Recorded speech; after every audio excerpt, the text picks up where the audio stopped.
and we've been on church worship teams together. We've played lots of different musical settings, and when I was coming out of the black and death metal scene in my mid 20s,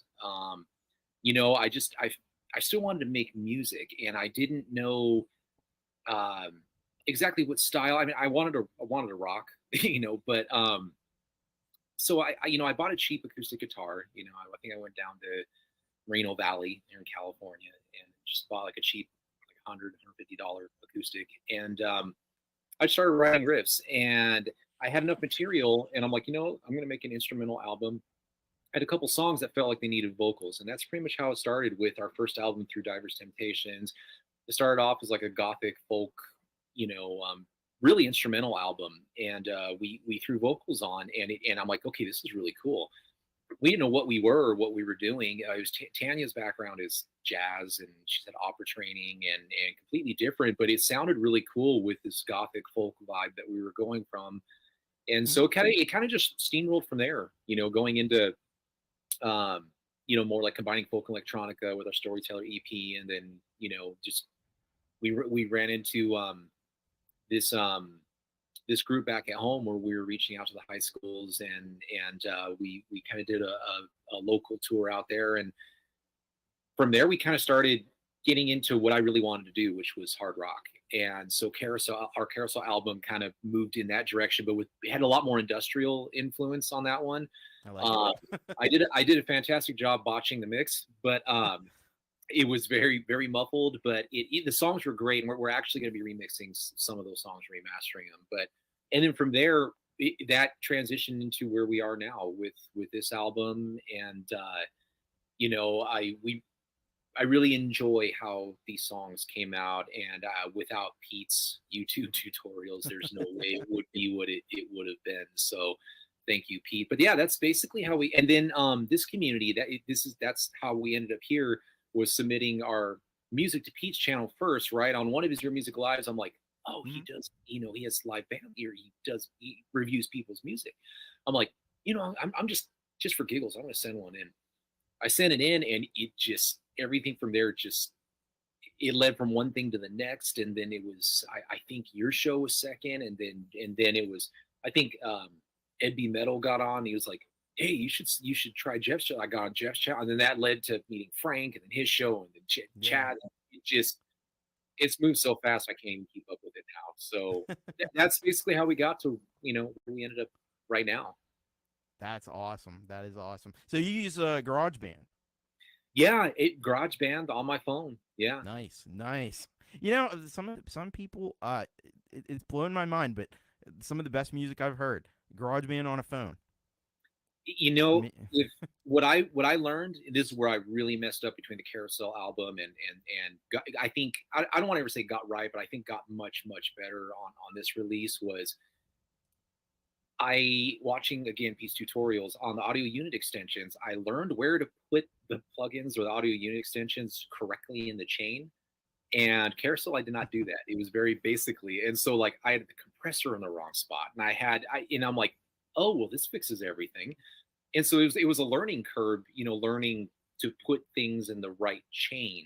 And once I did that, I'm like, oh, there we go. Now all of like the sibilants and plosives and the vocals were gone. Now all of a sudden, now the compressor was compressing everything right, and now the overdrive wasn't like way over the top. It was more subtle, and the vocals were kind of tucked in a little bit better right in the middle. And I'm like, well, that fixed it. So yeah, that was, I think, the biggest difference. It makes a huge difference knowing where to put those, but you can get some really high quality stuff on GarageBand. Oh, absolutely. And Pete's your guy. If you need to know, he's still our guy. and then when you graduate to more of the apps, you go on to Jade Star. Yeah, exactly. Pete's the gateway drug. That's what we always say. Yeah, you guys are exactly right, man. All right, but we are not here to talk about the production, as interesting as that always is. But we're here to talk about CD Baby and Content ID. And so my first kind of question on that topic is why. Now I know obviously a lot of us here in the community use DistroKid And that, there's various reasons for that. But why did you decide to go with CD Baby? What made them like attractive to you? So the main reason for us was a couple things. One, the biggest thing I liked, well, I mean, I guess to start off was back then there weren't that many distributors. DistroKid wasn't around yet. When we signed up with CD Baby, the two main distributors were CD Baby and TuneCore. That was pretty much it. I'm sure there were other ones, but the two main ones that everybody was talking about in the independent music community was CD Baby has been around the longest, and then TuneCore, and those were pretty much, you either had one or the other. Like my buddy Travis is in another band back at home, and he had TuneCore, and then we had CD Baby, and that's just the way it was. So the reason we went with it, what really stood out to me was the one-time fee. Just pay once, and your stuff is up there. I mean, theoretically, your music is up there forever. Um, it's a little different take, and I know like DistroKid has the annual paying annual to keep the music up there, that's fine. That's their thing. Most distributors are doing that. The reason I like that with CD Baby is because, like we talked about, when I got sick and had my health issue, I had to walk away from my job. We were broke. We had nothing, and we wouldn't have been able to afford to keep paying, and our stuff would have been removed from platforms. My buddy Travis had that issue. He actually had his stuff removed from all the platforms, and he had to re-upload and go through that whole process again. So yeah, so that was the main two things. One, there were only two distributors that I knew of around back when we uploaded our first album in 2013, and the one-time fee, and it's out there forever. Those were the two biggest reasons why we went with CD Baby. So you just pay a one-time flat fee, and you're covered. Yes. Perpetuity? The way it works is they have their set pricing.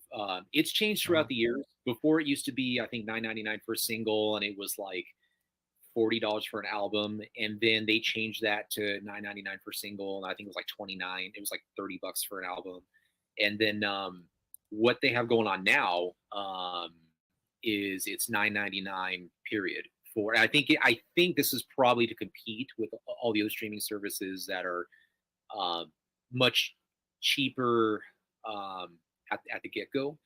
But CD Baby's thing right now is it's $9.99 for a single, and it's $9.99 for an album. Either one, you pay that. That's for the basic. If you want to sign up with CD Baby Boost, what CD Baby Boost does is it's I believe $40, and what that'll do for single or album, you pay the $40. It's 40, 45, something like that. And basically what that does is you pay that fee. It's a one-time fee. And what CD Baby Boost offers is registration with the MLC, which is a Mechanical Royalty Collections entity, sound exchange, registration with Sound Exchange. So basically they do the footwork for you. Those are both nonprofit organizations, so you yourself can register with the MLC and Sound Exchange to collect those extra royalties you're not getting. But CD Baby, basically for that $40, they do the footwork for you, and then they offer social video monetization, which is a content ID, and the sync licensing. So all of those things, the registration with the MLC, registration with the Sound Exchange, and their in-house offering, which is or option, which is basically the social video monetization and the sync licensing. So that's how their pricing tier kind of works out. You can choose basic and pay the $9.99, pay the $40, and opt in for CD Baby Boost. Are you on the Boost plan? We are, and actually, this will help touch on what we were going to talk about. Is we did opt in for CD Baby Boost. We opted in for the registration for the MLC and Sound Exchange, because Sound Exchange, for those that don't know, what Sound Exchange does is they collect your royalties from places like AM FM radio, Sirius FM, Pandora, because you are not getting your royalties from those places if you're not registered with Sound Exchange. So I have us opted in for registration with the MLC and Sound Exchange. I have us opted out for content ID, which would be their social video monetization and sync licensing. So we're opted in for 2 out of the 3. So that's kind of getting to the heart of the matter here. Yes. Where Yeah. so Exactly. now describe to people like what the process, because we may have folks out there who are using CD Baby and they don't know how to set that up. So could you kind of like walk through the process of how you might go about setting that up? Absolutely. So I've got my phone open here, right to the Okay. CD Baby Boost page. So when you're uploading your album, I'm not sure if everybody can. It's kind of whited out there, but anyway, when you on your dashboard, right? So when you sign up, it'll you select the 9.99, right? It allows you to do that or do the CD Baby Boost. You choose. So Mm-hmm. you start entering all your information, right? You enter in the metadata, you enter in, your tracks, upload the files, um, choose, which distributors you want to all of the whole upload process. So Okay. when you come to the section that says monetization, or right after monetization, there's a section that says CD Baby Boost. That's just part of the process as you go from one thing to the next and you're uploading your album. When you Mm-hmm. get to the part that says CD Baby Boost, it's going to offer you 3 things. It's going to offer you registration with the MLC, and there's a toggle switch. There's a toggle switch that you can turn on or off as you're, when you're in this process. So you can opt in or opt out individually from 3 categories: the MLC, Sound Exchange, and social video monetization sync licensing. I have our toggle switch on when we uploaded our album for the first 2, MLC and Sound Exchange, and I clicked the toggle switch off. Well, funny story about that. Actually, what I Mm-hmm. did is it was late at night and I was just freaking tired. And so I opted in for everything and I paid for it and finalized it. Went to bed, woke up, and went, oh man, I really don't want to do that. So I ended up getting back. And this is good for those of you that have opted in and say you change your mind, because I did this. I woke up the next morning and went, man, I just don't feel right about this. That's why I sent you the addendums, which please don't ask me to go through. I'm not a lawyer and I will screw that up royally. But I the don't think any addendums, of us are. no, the addendums are included in this video, folks. Thomas was super kind, and I sent him a bunch of links that might help out with content ID. Included is Pete has 2 videos on content ID that are fantastic. They're in the description on this video. Yep. If you have any questions on CD Baby or content ID, there are a bunch of links in the description of this video. Click on them.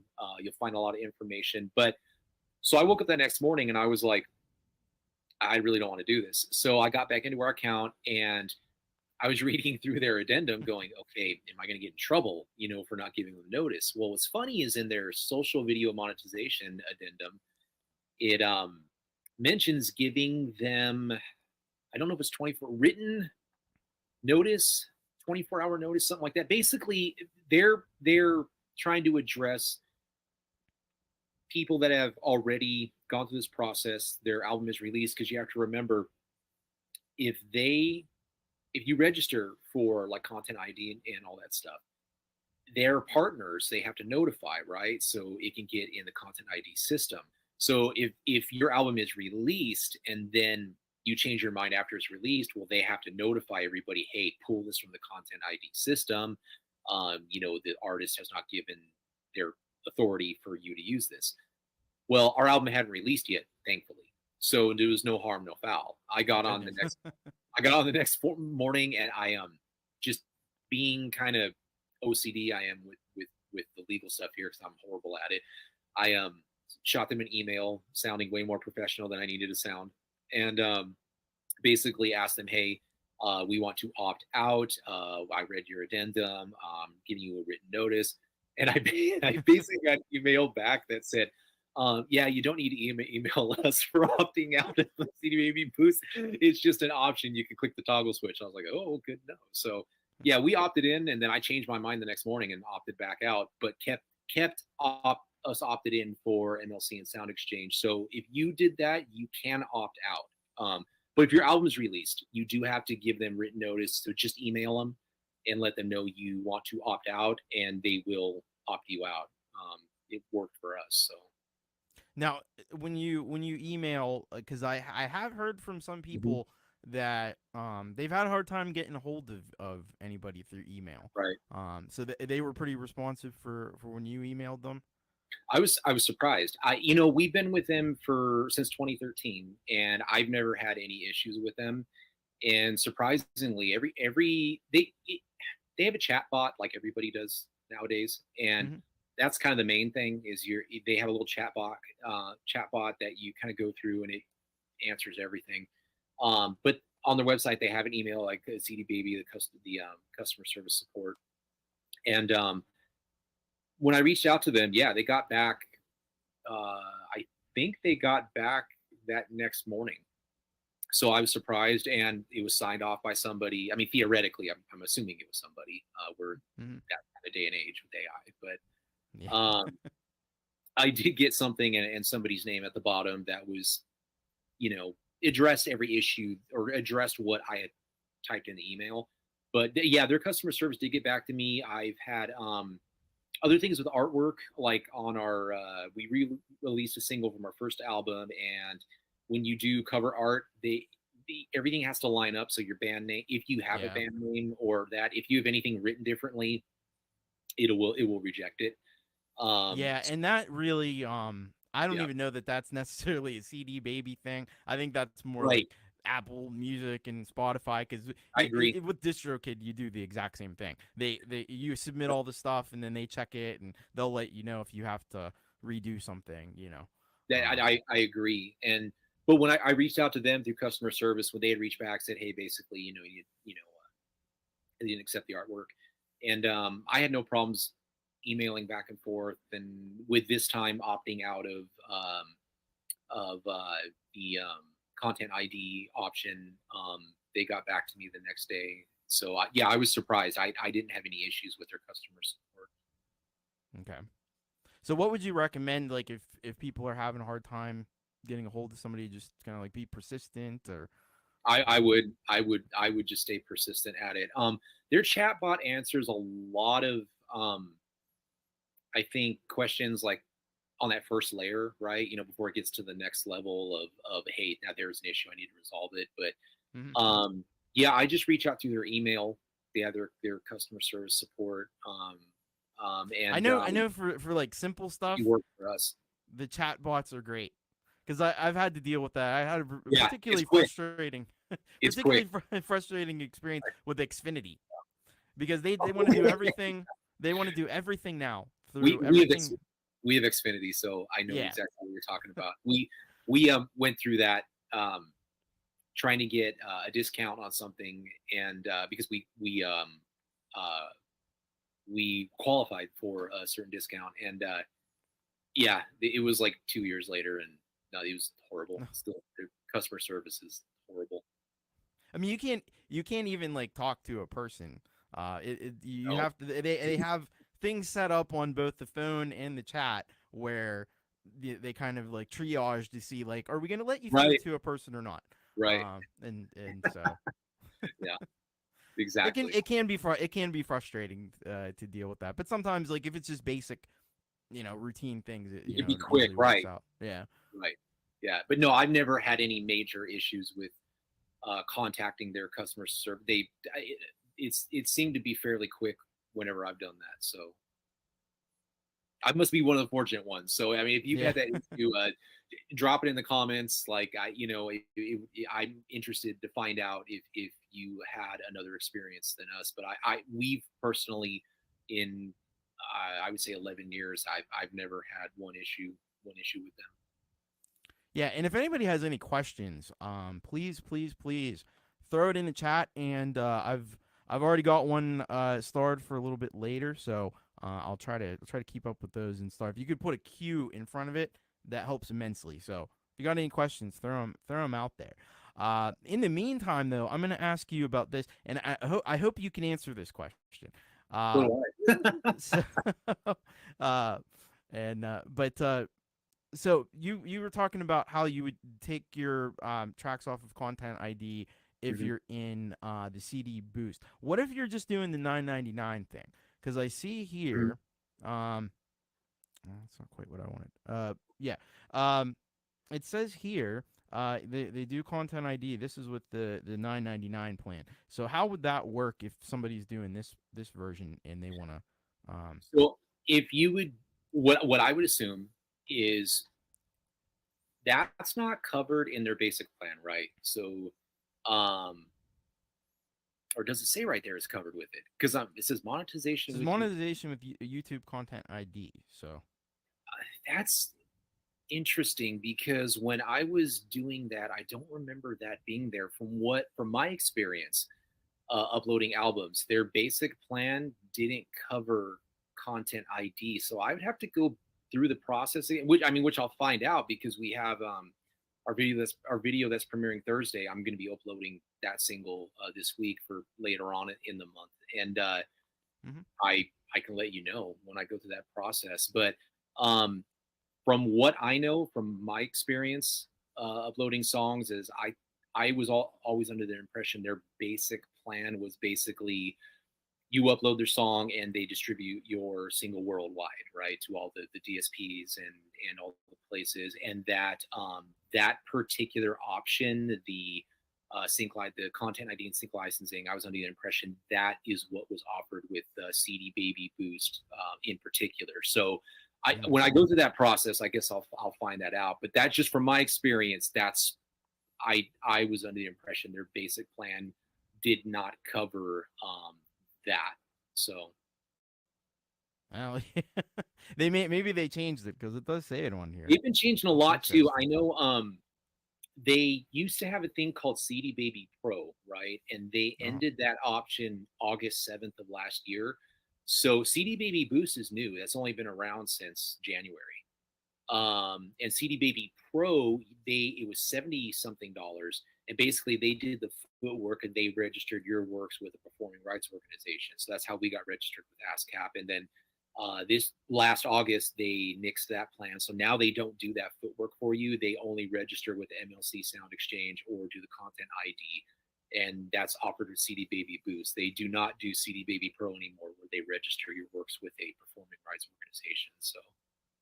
Okay, so if you wanna like officially copyright your music, you have to do that separately through something like ASCAP or something. Like it's not gonna. Right, and even then, it's funny because copywriting is a whole other animal. So like, yeah, the performing rights organization, right? ASCAP, BMI, CSAC. Most people, I think CSAC's exclusive. I think that's invite only. One of those is invite only. One of them's Canadian too. I forgot which one, but ASCAP and BMI, like we're with ASCAP, and so basically what they do is they're a publishing royalty collection entity, and they collect royalties for you. To actually, this is I'm glad you brought this up because I'd seen this in a couple live chats talking about. I've seen a couple comments of people mentioning how this is why they go through content ID, to make sure the stuff is copyrighted. Well, that it sort of. There is a certain layer of protection with content ID, right? So it's going to basically put a digital fingerprint on your music, your song, and it's going to scan, the whole digital world for that match, and then get that royalty to you because you registered with content ID. That is not the same as officially copywriting your music. Same thing with going through a performing rights organization. Those are royalty collection entities. Mm-hmm. Same thing with Sound Exchange. It's a royalty collection organization. So that's just about getting the way the way it gets played on radio or something, you're gonna get right, and that would be Sound Exchange, right? The Sound Exchange collects those royalties. I think, man, I forgot the name of it. Not inclusive. I'll look it up. But the way copyright works is by law, as soon as your work manifests, right, into physical form, you're the copyright holder. Mm-hmm. You own the copyright. That's why when your distributor uploads your music and you have that little C next to whatever, name, your band name or whatever, you enter in the copyright metadata. There's a C symbol for copyright, because if I have lyrics and I write them on a napkin, by law, I have the copyright to that. The Absolutely. issue, if you write music and you go to voice memo, you open up your voice memo on your phone, you record something, you are the copyright holder for you own the copyright to that. The issue is proving it. Proving it. Right. The issue is I see you obviously, like I said, you've been down the same road with research that I have, and it's exactly proving it. So litigation is the issue. That's why I would highly recommend copywriting your stuff through the U.S. Copyright Office. We went on our first album. We went through that experience. They didn't have all of this the way you could do it online now. So we actually called the number, and it took a long time, like 6 months, to get the letter back from them officially saying that it was copyrighted and stuff. But yeah, so copyright, you are the second you put it in physical form, you're the copyright holder. But it is not, even with Content ID, it is not officially copyrighted unless you registered your works with. I don't know how it works in other countries, but I know here in the States, unless you register it with the U.S. Copyright Office. So Content ID does offer a certain level of protection, but it's technically not, like if you went to court and say someone tried stealing your song, stealing your music, you went to court and the judge, you're in front of the judge, like, well, I have Content ID, that's not going to hold up. You would need proof that is your song, your material. So that's kind of how copyright stands. And I'm not a lawyer. I don't exhaustively know that. I'm speaking from personal experience and just my own research and other friends who have been through this process. So if you know something that I don't, please put it in the comments. I love to grow and stretch and learn, about. Well, I like this question here from Desolate Morning. What about taking it to a notary? Is that an option? I think I've seen that question before. I think I've seen that exact question before on a YouTube video I was watching. I don't think that will hold up because it has to come from the U.S. Copyright Office. So I don't think going to, because I remember that question floating around out there on, I don't remember which channel I was watching. I'm not 100% positive, but I'm pretty sure that won't hold up in court at least. Mm-hmm. It kind of goes back to, remember back in the day when they tell you to mail your music to yourself because it had a postage stamp, and everybody was like, I did that. I had a 4-track, I had a cassette tape, lyrics, and I remember mailing it to myself, going, "Oh, I'm good to go." Then you find out later, and it's not going to hold up. Well, I've read that other countries actually that is a standard. Yeah, but in the United States, I guess it doesn't work in the United States. Correct. Pete repeated exactly what I just said here. So Pete's on top of it. That's exactly right. That comment's exactly right. Yeah. Yeah, it's tough. It's tough to prove. I kind of just go with Pete's thing where I just put it out there and I put it on YouTube and all these other sites, and it's got a timestamp and date stamp, and I'm not. You know what? A lot of people do. A lot of people do. And the thing with I didn't know this either with Content ID is multiple people is concerning theft. Did you know it is possible? I don't know how, but one of those articles that I sent you, it is possible for multiple people to register your song in Content ID. No, I didn't know that. Yes, if I can find it, it is in one of the links. It's actually in one of the links. Here we go. Here's the link. The Soundscape one. Let me scroll down. Okay. Let me scroll down to the bottom. Okay, I think this is it right here. There's a section here. What I'm about to read, this is in Thomas has this in the link as a link in the video description, so you can click on this. It's the Soundscape link, and Soundscape, it's the last one toward the bottom there. Soundscape is a mechanical license issuing company. So like if you do video or you're looking to license music, this is what they do. So there's a section here that goes, does Content ID protect you've got it right there, my music from theft? So it says, we often hear from composers who say they register their music in Content ID so that thieves don't fraudulently register their music in Content ID. This is a misconception. While Content ID does offer certain protections for your music, registering your music in Content ID does not prevent thieves from registering the same music fraudulently. it's possible for multiple users to register the same song in Content ID and claim the same song.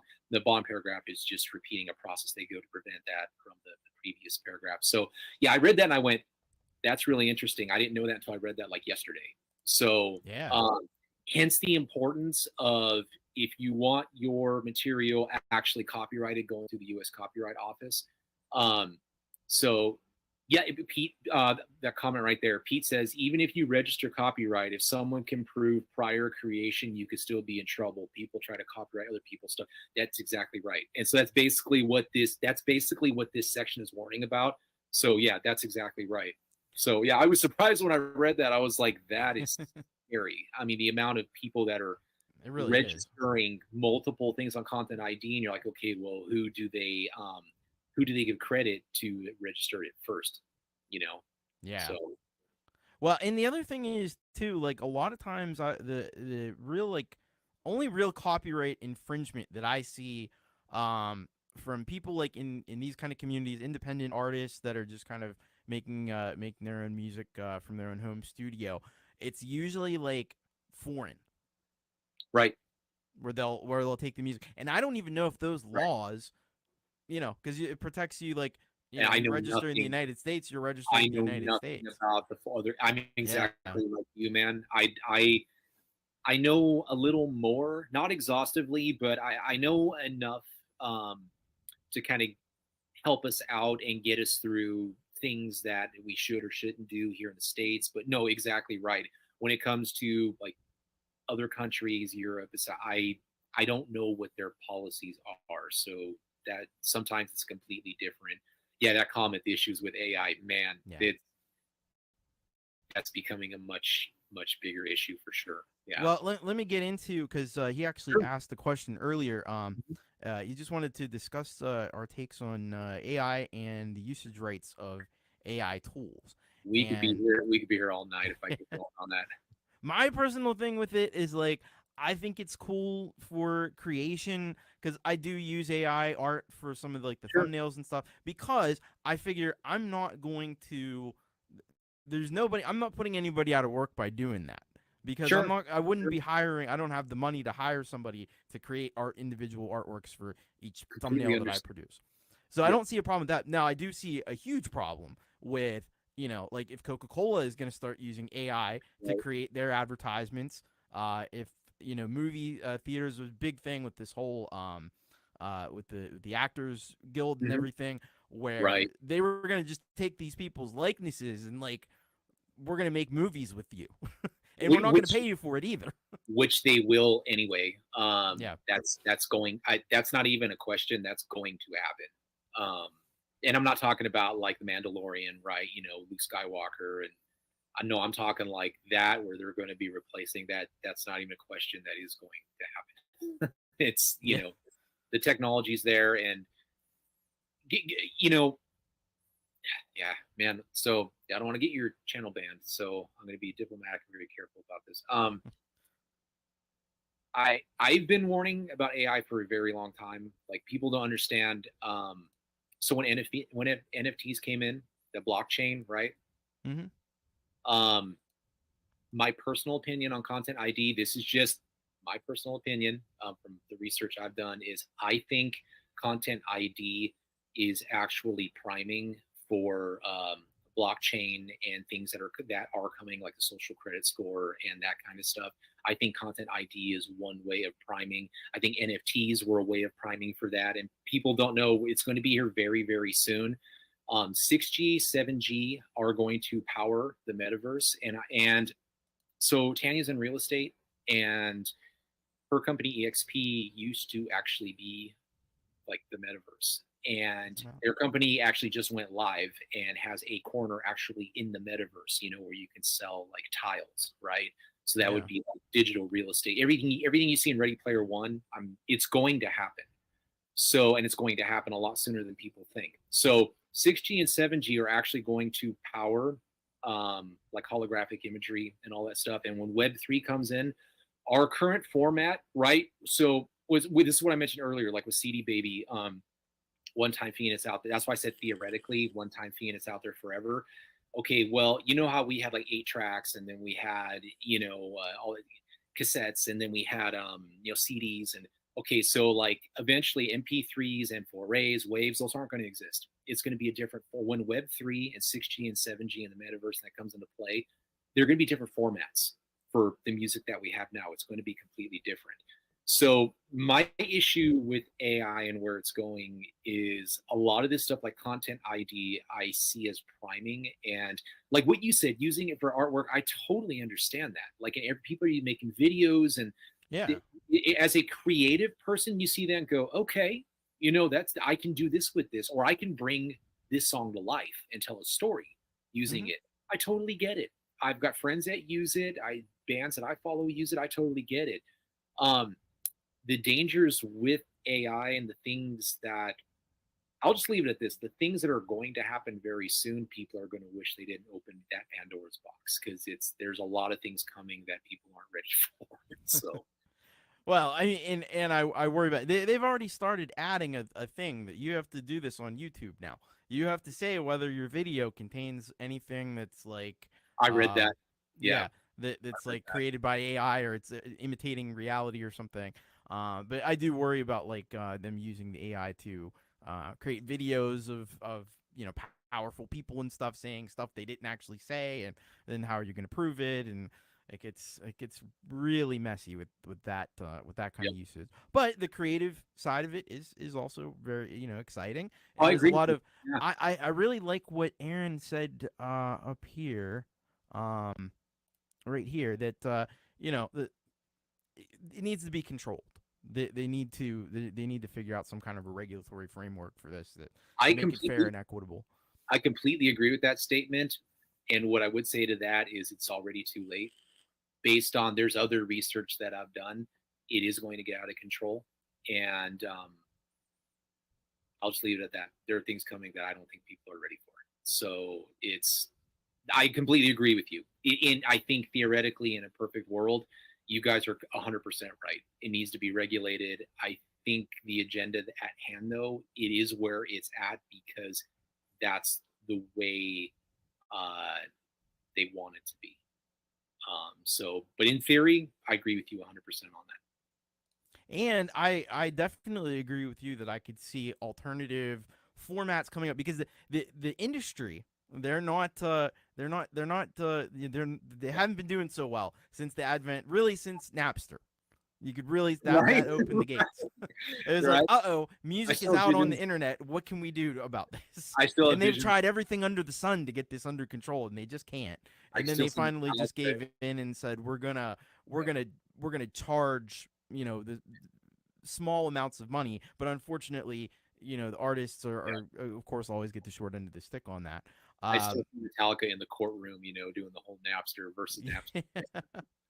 But if they could come out with a way to create a new format where you have to pay for it, and somehow they can tie it to the payment. They tried updating. Are you familiar with the Music Modernization Act that happened I think a few years ago? No. So what you're talking about, it is kind of what they tried doing, not with what we're talking about for the future. So basically, there was a period of time, there was like 40 years where the music industry was old and antiquated and had the same payout system. So when all these DSPs, the digital service providers, came in, at Spotify and all streaming services, basically what happened is that's why we were getting screwed so bad. We're still getting screwed horribly. Oh, yeah. Like, we make what? After CD Baby makes their cut, I'm making 0.002. I did the math on Spotify. We'd have to make 1 million streams to get like a $3,000 or $4,000 check. I mean, I'm just telling you for a fact, we're never going to have 1 million Spotify streams on a song. It's just not the way it works. The system is against all of us independent artists. But for 40 years, things were done the same way. So what happened was, I think the U.S. Copyright Office enacted the Music Modernization Act, which basically it did exactly what the title says. It modernized the way artists are paid out, like their royalties and collections. And during this time frame, I think it's a couple years later, that's when the MLC came along. So what they should have done and they didn't do, they should have completely wiped out the entire way that the royalty system was set up when they established the Music Modernization Act. Instead, what they did is they made it more convoluted. What they ended up doing was, so now to collect all your royalties, right, you've got to go through, you got to go to the Harry Fox Agency, Sound Exchange, you've got to go through, right, register at the MLC. Like there are all these, you know, all these with SoundScan. There's all these different royalty collection entities and registrations, and you know, we're registered with ASCAP and BMI, et cetera, et cetera. So basically, what they did, instead of doing something that made sense, they took all of that and went, okay, we already have all this. Now we're going to include the MLC. You're like, well, thanks for making that more complicated now.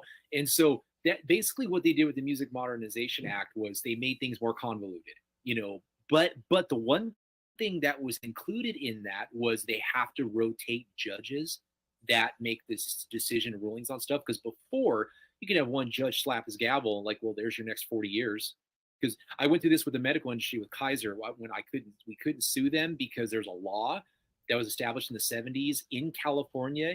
Even if you died, your family couldn't collect more than $250,000. So no lawyer would take our case because it was an old, antiquated system. The same thing is the same thing with the music industry. You can't. It's so convoluted. It's ridiculous. So the Music Modernization Act, to me, other than having forced different judges to rotate on the rulings and stuff, to me, it's just more convoluted than what it was before. So that's my rant. That's my rant. I'm sorry. No, it's fine. That's great, actually. I mean, it's not great. It's not great, but it's great to know about it because the whole system's against us as independent artists. Yeah, I mean, that's kind of, I think we all have a sense of that. And my wife says here, 𝗕ឆida 𝒕𝓊𝓍, working with the United Musicians and Allied Workers, has introduced Living Wage for Musicians Act. Yeah, y'all should be watching and supporting that legislation. Yeah, anything to help us, I'd be completely on board for, because we're still getting spanked horribly through royalties. It's not even what I'm glad you did that session with Pete on Garage or why am I blanking? Bandcamp. On Bandcamp. And so we actually, for the first time, we set up the album on Bandcamp and did see a little profit come in from that. And so I think like what you guys are doing, the way to monetize really to get outside of royalties, it's the biggest way that I've found it's merch. You know, merch Absolutely. sells. You make more money off merch probably than you will make anything off royalties. So merch, touring, I know some of us tour. I know my situation's different, but touring, if you want my personal opinion on content ID, this is for us. I'm just not a fan of it. I think there's too much control. I think there's too much tracking and tracing. I understand the royalty end of it. I really do. I understand in theory.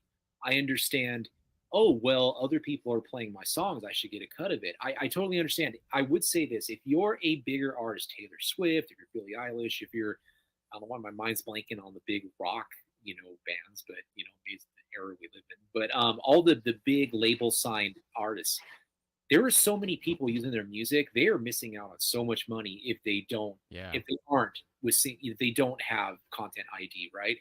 People like us, I'm telling you from personal experience with friends that I know that are also independent musicians, I personally don't know any independent artist that is making a sustainable or living wage off of royalties. And we're just not.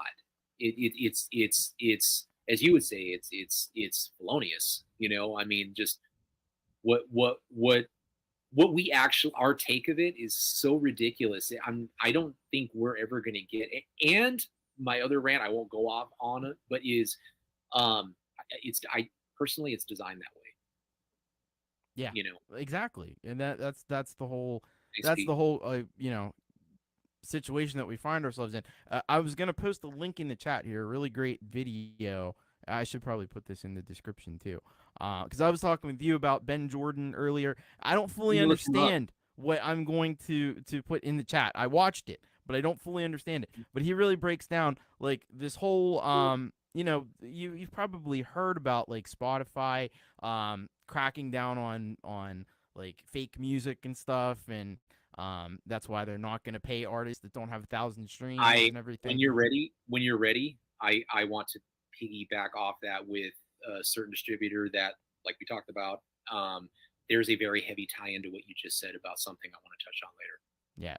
But he, as I understand it, he's working on creating his own Mhm. distribution service that, he's claiming I is think going to I've be a heard lot of better. this. Yeah, I think I've heard of this. Yeah, yeah. let me see if I don't want to actually play this video. Oh, this is the thing. All right. Oh yeah, I don't have my computer audio on anyway, so that's fine. Um, I don't know why I always look so confused on these live streams. Like I'm looking at my face and there's this like painful angst on my face, like pain or something. oh, he doesn't. Okay, he doesn't have in there about his. If you watch the video, he's coming up with some kind of a new distribution service, which I think is going to be awesome if it gets off the ground. Because I think I have heard about this. I don't remember anything that I heard from it, but I do remember this popping up when I was looking up some of this stuff before in the past. all right. So what were you were just going to get into something? Oh, if you had mentioned something about, gosh, Tom's, we're getting old because that's I getting me know. too. No, you mentioned something. I mentioned something about it was a specific distributor. I'm trying to backtrack here. And it had something to do with, oh, was it Spotify and like they changed their policy for payout, Right. Right. right? Right. So now, if you isn't the minimum like 1,000? If your song doesn't have 1,000 streams, you don't. They're no. I think that went effective in January. They're no longer. They're not going to pay you unless you have a minimum 1,000 streams on a song. Right. Um. Okay. So there's a specific distributor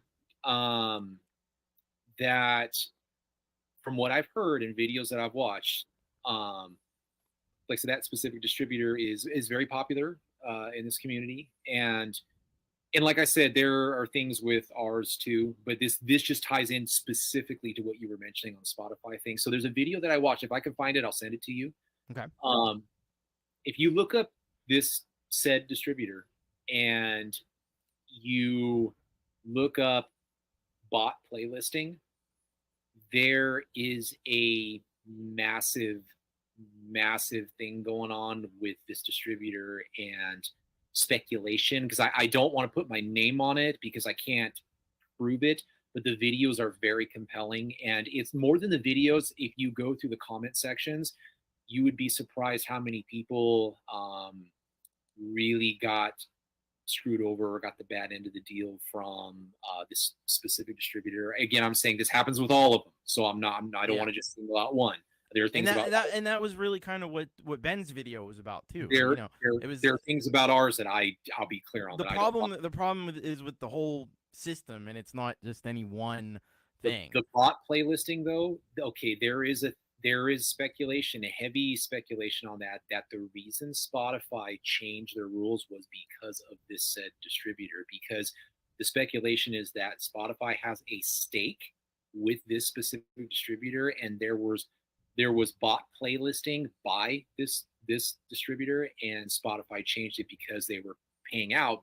They're paying out more than they should have because there was bot playlisting going on, which I know a few years ago there was a lot of people that had gotten their content removed. My buddy was one of them, and I asked him, "Hey, I noticed your stuff isn't on Spotify or those other streaming platforms," and he goes, "Yeah, our distributor took it down. There was an issue," and I went, "Really?" And it was a long time. It was gone. And then I ran across these videos literally just I think last month, and I went, "That's really interesting." So I'll send you the video if I can find it, and go through the comment section. It's very, very interesting. So yeah, no, I agree. The comments in there, all these distributors there's stuff going on with all of them, and I think us independent artists get the worst of it. We might actually be talking about the same thing because the whole thing with Ben Oh, started really? with him, getting his music taken down. That happened to my buddy. So That's cool. That's interesting. That's interesting. I'll see if I can find it. I'll send you the video. You're really gonna want to. Yes, Pete. That's a really good point. We now have revenge bot playlisting, people botting their rival songs to get them kicked off. Okay, so I literally just came across a video about this a few weeks ago. There was I'm telling you, Thomas, I'm going to send you this video. There was a lady that actually had this happen by the record industry. So there was somebody. What happened was her song got taken down. She got a notice from Spotify that, hey, we took your song down. Basically, the reason was bot playlisting. And she goes, I didn't have that song in any playlist. Like, I didn't submit it to any playlisters. So what happened was, she goes, this took her months to find out. I don't know how she found out, but apparently somebody in the record industry viewed her as competition. They created their own playlists, botted playlists, and they deliberately put her song on those playlists. And that terrified me when I read that. I go, that can literally happen to any one of us. And so basically, if someone from the record industry made these bot playlists and added her song to them, it triggered Spotify's algorithm and it removed her song from Spotify. So wow. Yes, I'm glad that Pete, I'm glad you brought that up, because I literally went through the comment section on the video and saw the exact same thing. It's scary, man. It's super scary. Yeah, it's crazy, but hello Ray, by the way. Hello Ray Pierce. The link is in the description of the video. It's in all my videos. But just check down there.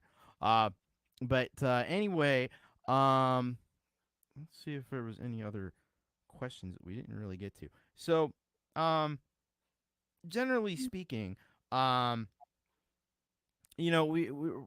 very concerned. So what do you think causes songs that get sent into shows to get blocked? Because the whole thing that inspired this was I did a show a few weeks ago, and it's funny because now that actual You Rock show is free and clear, and you don't I had to re-upload it because there was a cover song in there, which and also another weird thing happened where the video got marked as a music playlist, which I had never heard of before in my life. But so and the effect of that is you can't edit the video, because usually you could just go in and you can use YouTube's editing tools. They'll let you clip out the offending part. That's usually what I do with those kind of things. But because of this being marked as a music playlist, and I wasn't able to edit out the songs that were tripping the block. So I had to download this entire 5-hour show or whatever, edit it, and then re-upload it, and then now it's actually there, and it's public. So I don't know. Sorry, Thomas. I just saw a comment here. Set up by Marshall. It says, "Please steal my song." Yeah, really. Yeah. Hello, Marshall. I mean, please steal our song. I feel like we're all on borrowed time as independent artists. I feel like it's just a matter of time. But Okay, so to answer your question, Thomas, there's a couple things I think we could do here. There's a section here I can read, or if you want, briefly go through the links in that order, because I think it will answer the question as in the last section when it gets to it. Or I can read, if you have more questions, I can just read the little section here to answer that, however you want to do it. All right, no, let's check these out. So we'll start off with the first one, YouTube monetization basics. Yes. So you want me to read it? I mean, how do you want to do it? Maybe give us the Cliff Note version. Yes. Okay. So some of these I'll read straight through, and there are sections that I'm going to skip. I'm going to try to hit the stuff that I feel is pertinent, because there are, like this next section, why should CD Baby help me monetize my music? We don't need, that's not what we're here to address. So this first section, as you can see there, it says Content ID is YouTube's automated scanning system that enables copyright owners to identify YouTube videos that include your original content. Here's how it works. Now, remember, these links are taken straight from CD Baby's website. So these aren't just some random links. These are from their official website. So here's how it works. One, CD Baby delivers your music to Content ID. Your audio files are used as a reference for scanning. Number two, the Content ID system scans all the videos on YouTube and places a CD Baby claim. This kind of goes with what you were saying. The Content ID system scans all the videos on YouTube and places a CD Baby claim on any videos which use your sound recordings. A sound recording is your music audio file, so it's getting slapped with that claim right off the bat. Number three, YouTube places a Content ID claim on the video in order for CD Baby to collect revenue generated from the use of your music on your behalf, which we know. This does not mean CD Baby owns your copyright. And then it said, number four, it says any revenue generated from the claimed video will be reported to CD Baby on a quarterly basis, blah, blah, blah, blah, blah, blah. So basically you can see here that it's a digital, what is Content ID for those, maybe those that haven't dabbled in this or have no idea what we're talking about. Content ID is a digital fingerprint that the system uses, and it covers more than just YouTube because we're dealing with it on Facebook and Instagram and pretty much in the whole digital world. It's a digital fingerprint that gets put on your music that helps the system identify anybody else using your music. And what CD Baby does here is it slaps a CD Baby claim on that because they are there to collect. What's funny? They're there to collect royalties on your behalf, but they're really there to collect royalties on their behalf because that's how they stay in business. So yeah, that's that. Now I will say, as somebody who does this, like I'm, especially as somebody who's not monetized, I'm not. So I don't have 1,000 subscribers. I do have the super chats, but I don't have like the ad monetization because I don't qualify for that yet. So really, not at all concerned about copyright claims. Those are perfectly fine. Right. They don't affect the visibility of the video. The things I worry the artist about can is, remove them too. The artist can remove it too, so right. you're still, active and safe. But what I worry about is blocks because that prevents the show from being seen by anyone. So, and the last section here will definitely cover that. So I think in this section that was the first section I wanted to, and it kind of segues into the next section, so we don't have to go through this whole link. That first part was basically defining exactly what Content ID is, and this is CD Baby defining what Content ID is more specifically, which is why we're here in the first place. So this kind of segues to our next section, where eligibility for monetization. If we scroll down in that same link, this will segue to part two, the other link. But so eligibility for monetization, it says public domain and cover songs are ineligible and will not be delivered to YouTube, Facebook, and Instagram. That's because anything that's in the public domain, I think that's pre-1920 something. It would be the year that Steamboat Willie from Disney came out because he went into the public domain January of this year. Yeah, so that was just recently. Right. That was in January. So anything that's pre-19, it's 19. I thought it was 1927. I'm lost, but pre-1920 something is your music is categorized as public domain. So that means it's public domain. You can use it, but that also means you can't put that in Content ID because it is public domain. The Content ID wouldn't be able to go, oh, that belongs to so-and-so because it's public domain. And cover songs are ineligible and will not be delivered to YouTube. This is coming from CD Baby's website. There's licensing with that. I know with cover songs, I won't get too far into it, but there are basically three categories to cover songs, right? And most of us are doing it wrong. The reason we're getting away with it is because Pete did a video on it and he hit on exactly what I was going to hit on. So just watch his videos on Content ID. One of them explains the role of cover songs in them. Now let me interrupt and ask you this. Oh, go ahead. I'm just rambling. With, so go ahead. No, you're fine. With CD Baby, I know with DistroKid they have an option. You pay an extra fee when you release the song, and you can release a cover song, and you pay an extra fee for the license, and they actually acquire the license for you. Does CD Baby have anything like that? Now I don't know how that works with Content ID. I would still assume you don't actually own the song; you're being permitted to use it. I'm not really completely sure, but maybe you can shed some light on that and how that works, at least in CD Baby. Right. So it sounds like with DistroKid that they have a partner company that they probably go through Hmm. for cover song licensing, or they somehow have acquired the ability to do that themselves. So with CD Baby, CD Baby has partner companies that they refer you to for cover song licensing. We've covered two songs. We covered the Andrews Sisters by Mirabista Shane, and we covered um, "Ain't No Grave" with popularized by Johnny Cash, written by I forgot the guy's name already. Old guy. We went through two different companies. The first single that's not around anymore, I think they were called Louder, Loudr, and I actually Hmm. acquired a basic cover song license from them for the rights to cover that song. And with Ain't No Grave, I went through, I forgot the name of the company, but I went through another cover song licensing company that was a partner company with CD Baby. And that's how we got our songs. But CD Baby doesn't offer cover song licensing themselves. They have So part. you have to go to another licensing, like Mix Club mentioned Harry Fox, which I think, don't quote me at all because I'm probably wrong, but I think maybe DistroKid might actually use Harry Fox.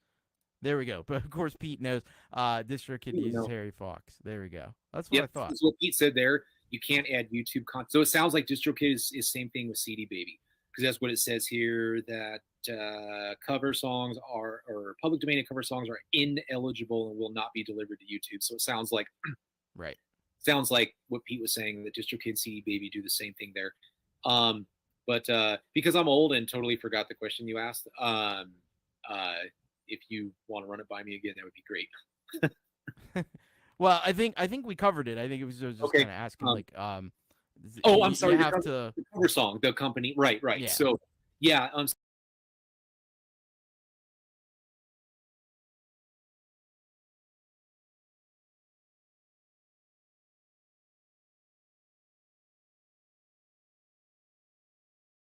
CD Baby, what they do is they listed on their website. They have their partner companies. Like we went through a company. They have so many other partner companies. One of them was Radio Airplay, which is how we distributed our, or we went through them for like additional spins. Radio Airplay a while ago. They have other partner companies for song licensing and other things too. So we went through a specific, I forgot the name of the second cover song licensing company we went through, but that's how we did it through CD Baby, was through a partner company.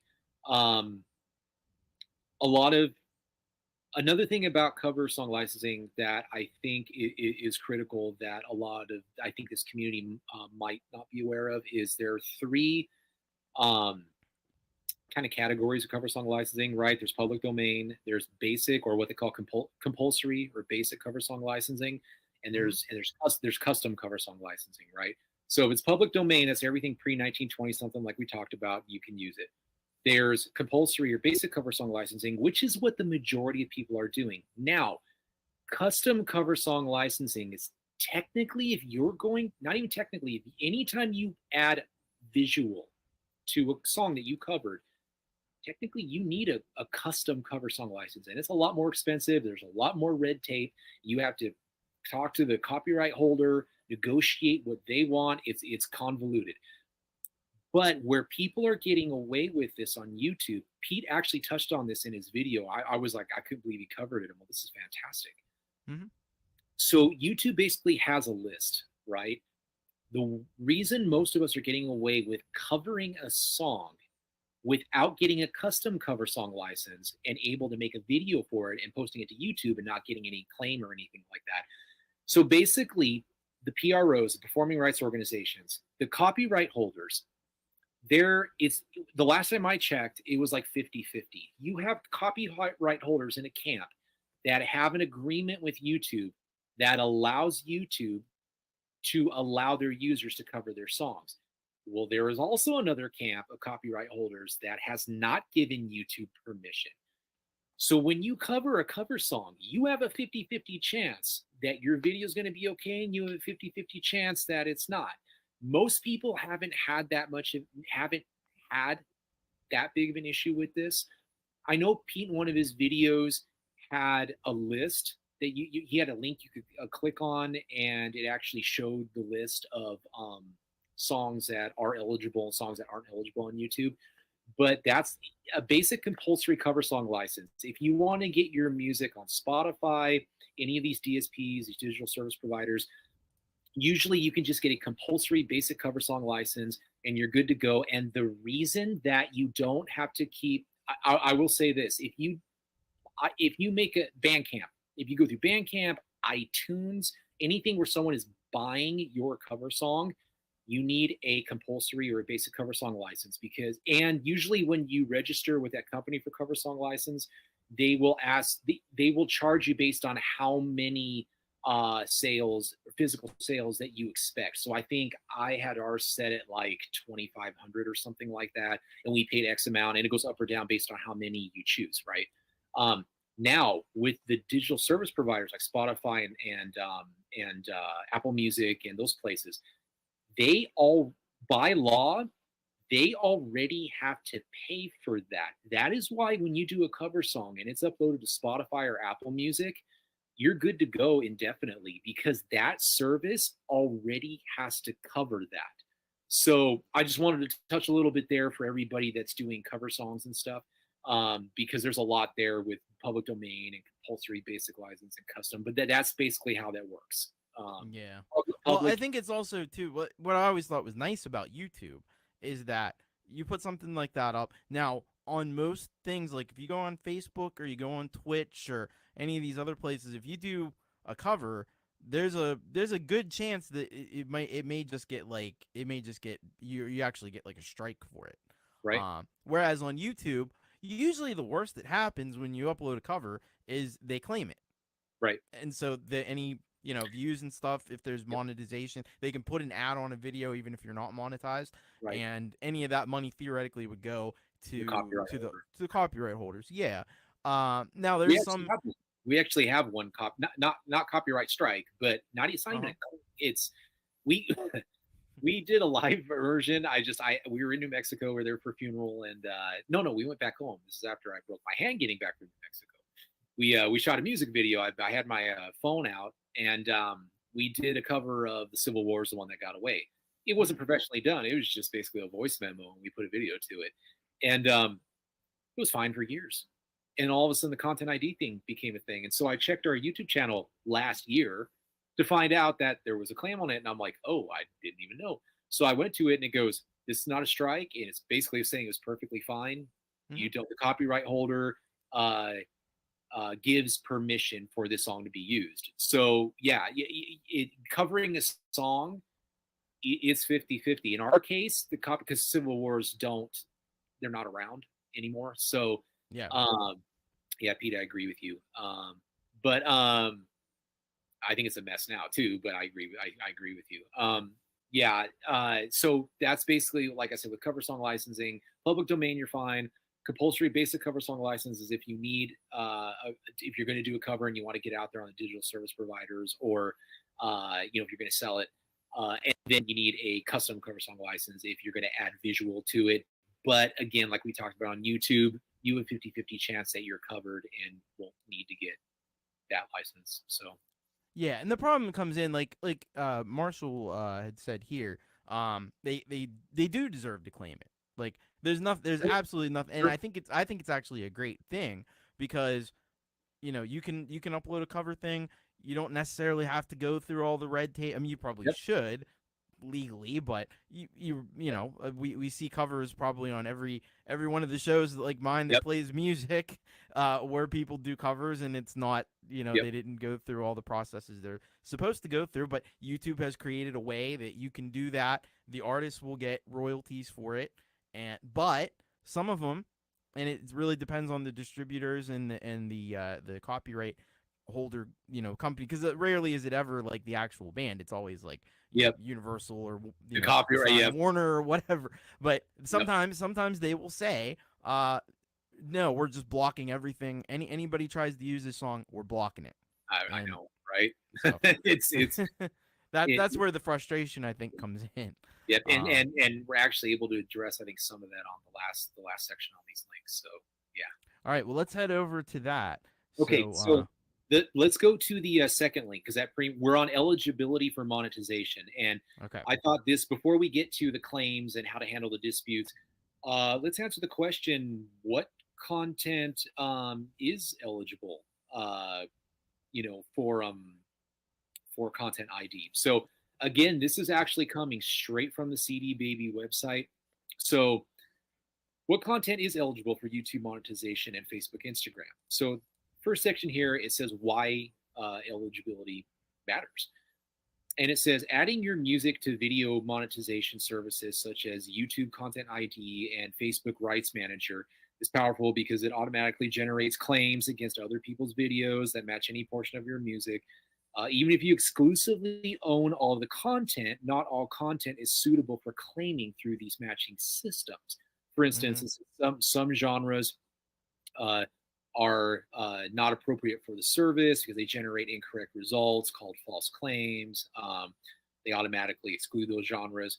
So, so your latest noise song, it may not right, may I not know. qualify. Right?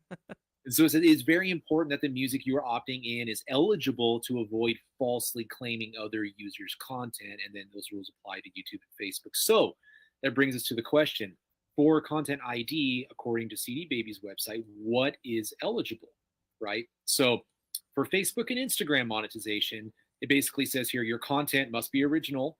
If you have any content you did not create yourself, it says to review what's going to be listed below. And basically, it says the same thing for YouTube monetization. So let's get into what is not eligible. So the following examples are ineligible and cannot be used for YouTube or Facebook monetization, according to the CD Baby website. First one is content licensed non-exclusively from a third party, such as samples or beats that are non-exclusively licensed. Thomas, you might be able to expound on that. I don't deal with beats or anything like that, so if you can explain that, I would have no clue what that's talking about. Yeah, I'm gonna guess that they're probably talking about like the beats and loops and stuff that are contained in like GarageBand and Logic. That's actually later on. This I think this Okay. is talk. That's actually because that's what I thought at first too. So if anybody else, if anybody in the comments, Or it could be like old school hip hop where they took okay, like the Amen break or something and they sampled that, or oh, they I see what sampled you're part of a saying. James Okay, Brown song or something like that. right, okay, And they got permission to do that, but it's kind of like a cover in a sense. that would make sense. That makes sense to me. That's more than what I would have come up with because that's kind of out of my realm of expertise. Yeah, it's a little Uh, vague, but I would assume that's yeah. So right. if you can expound on that, Pete, anybody in the comments, just go ahead and drop that. So the second thing that is ineligible for Content ID is content released under Creative Commons or similar free open licenses. So when you upload a video to YouTube, you know how you can select standard license or Creative Commons. This makes sense because if you release a video and you select Creative Commons, well, you're basically saying, well, everybody can, remix it or do what they want with it. Well, how does the Content ID slap a Content ID something that's Creative Commons when everybody has basically free reign to it? So that made perfect sense to me that any content released under Creative Commons isn't eligible for Content ID. Yeah. The next one is that is ineligible for Content ID is make sure here we go. All cover songs, regardless of cover license, including karaoke versions. It makes sense because it's not yours. They have to slap Right. a content ID on it.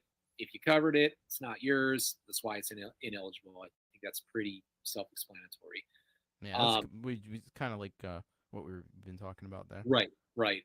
Next one that's ineligible for Content ID is public domain speeches, recordings, or compositions. Again, I think that's pretty self-explanatory. Makes sense. So it's kind of like if you use a clip from like, some public domain of like, Franklin Delano Roosevelt giving a speech or something. My first put thought that was in your Martin, song. Martin Luther King. Martin Luther King. Yeah. JFK or something like that. Right. You can't put that. Then you can't use Content ID on your song. Which makes sense because it's not yours. So the next thing that is ineligible is clips from other sources used under fair use principles. You or Pete might be able to expound on that. That's kind of out of my expertise there. So Yeah, well, so that's not your GarageBand. Yeah, I'm not sure. I'm there, not there, sure what that one is either. yeah, me neither. So anybody in the comments, um, if you, like I said, I'm no expert. Thomas and I are just trying to, wiggle Yeah, our way through this like you guys. So we're just musicians trying to make sense of all this. So anyway, there's that. There is a link that can click there over fair use. So, but moving on to the next one, the next thing that would be ineligible for content ID according to CD Baby's website is video gameplay audio, and in parentheses it says by anyone other than the game's publisher. I think that kind of self-explanatory, makes sense. You're not the creator, so you're basically, it's a copyright infringement on the person who created it. The next thing that's ineligible are songs already monetized on YouTube by another distributor. That makes sense. So there have been cases of people using one distributor and then going through another music licensing entity. Okay, Pete right here says fair use one. Be able to use a 2-second clip of Samuel L. Jackson in a song under fair use, but you can't content ID it. So there you go. There you go. Thanks, Pete. That's why you're there. So yeah, songs already monetized on YouTube by another distributor. That makes perfect sense. The next category is content. This is the one you were talking about, Thomas. It says content containing. I ran into this problem with our Carousel album because I used some loops and samples because we had an industrial thing going on, and your expertise is creating those. Mine isn't. Mine is raw, straightforward rock and roll, and so I was trying to add things that was not my expertise. So content containing any audio library samples, sound effects, or production loops, and it says here such as GarageBand loops, those are not eligible for content ID. Now, what I will say is that is absolutely eligible to monetize. You absolutely can use audio library samples, sound effects, or production loops like in GarageBand, make a song, distribute it to CD Baby, DistroKid, TuneCore, wherever, and sell it on iTunes, make streaming royalties on the DSPs. That's absolutely legal. Content ID, we have to understand, is a completely different animal. It's that digital fingerprint, and it's trying to find out who's using your content so it can get you royalties. So this is a whole other animal. So the GarageBand loops, you're totally fine. It's absolutely legal to make a song and upload it to your distributor and make money off of it, but you cannot opt that in for content ID. So that's the issue. I ran into that issue with our Carousel album because one, we had a cover song on it, and two, I had a buttload of GarageBand loops on there, and I'm like, it's gonna get flagged.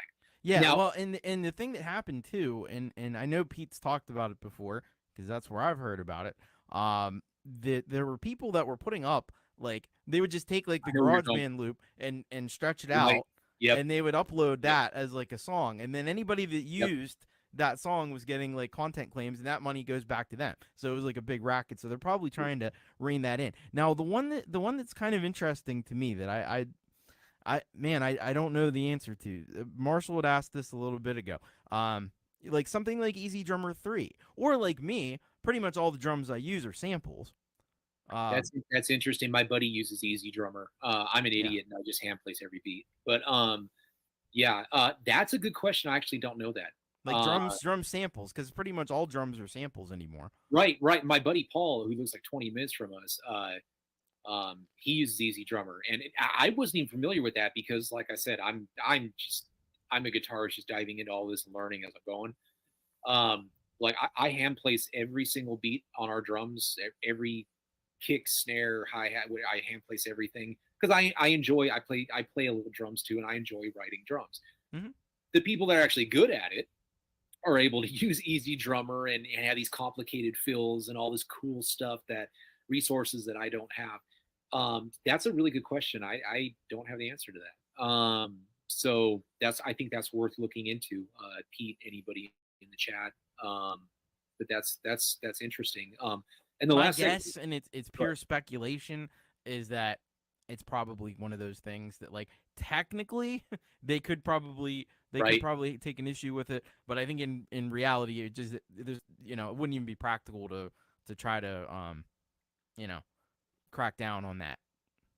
Right. And you know what I will add, because I know Pete's added this. Um, I know Pete's touched on this too. With if you change the audio enough, Content Yeah. ID isn't going to pick it up. So my my speculation for 𝗖𝓕𝓃𝓊𝓍 would be you're not if you use 𝗖𝓕𝓃𝓊𝓍 for fills, or there's not like a straight like front to back in the song, the song, there's a drum beat being just front to back. You're using different fills. You're using different fills than other people are using in different parts of your song. How the heck is Content ID going to flag that? There's no Right. way, because you're adding in, say, a triplet or a quad, or you're adding in a flam or a choke or whatever you're doing at a certain part in the song.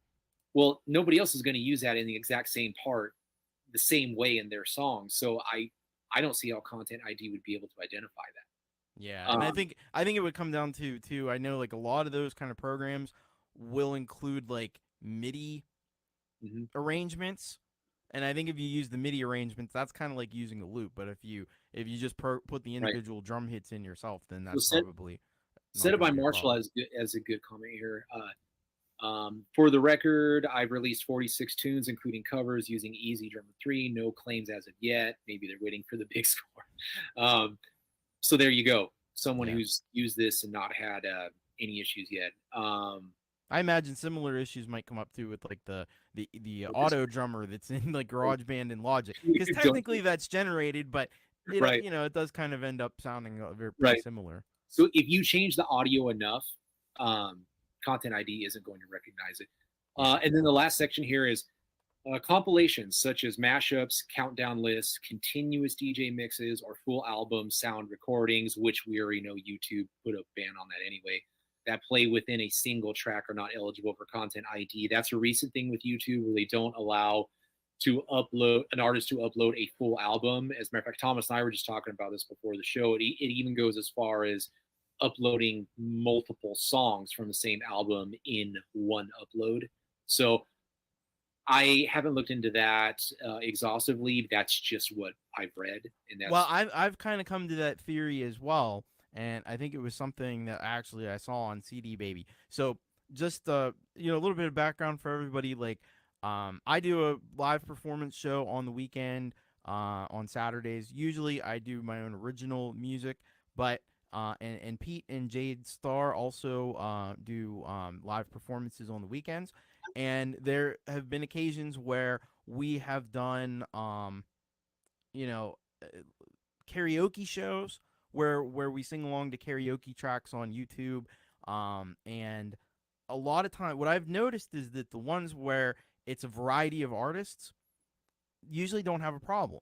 But there's been an instance, so I know there's been two shows that Jade did. She did Rocky Horror Picture Show, and she did one of the Counting Crows albums, and both of those got blocked. I did a show where it was all Nine Inch Nails, and that one got blocked. So my theory is they're looking, and when they see more than one song from the same album, and they right. don't even really consider whether it's the actual original version or not, they're thinking, okay, you're trying to upload the album, and YouTube blocks it because Yeah, it's a YouTube policy. That's what I'm kind of starting to suspect. And I kind of think where the situation happened with my show a couple weeks ago, I think it might have been related to that. And it might not have actually been CD Baby, because CD Baby doesn't, as far as I can tell, have a blocking policy. They usually just claim.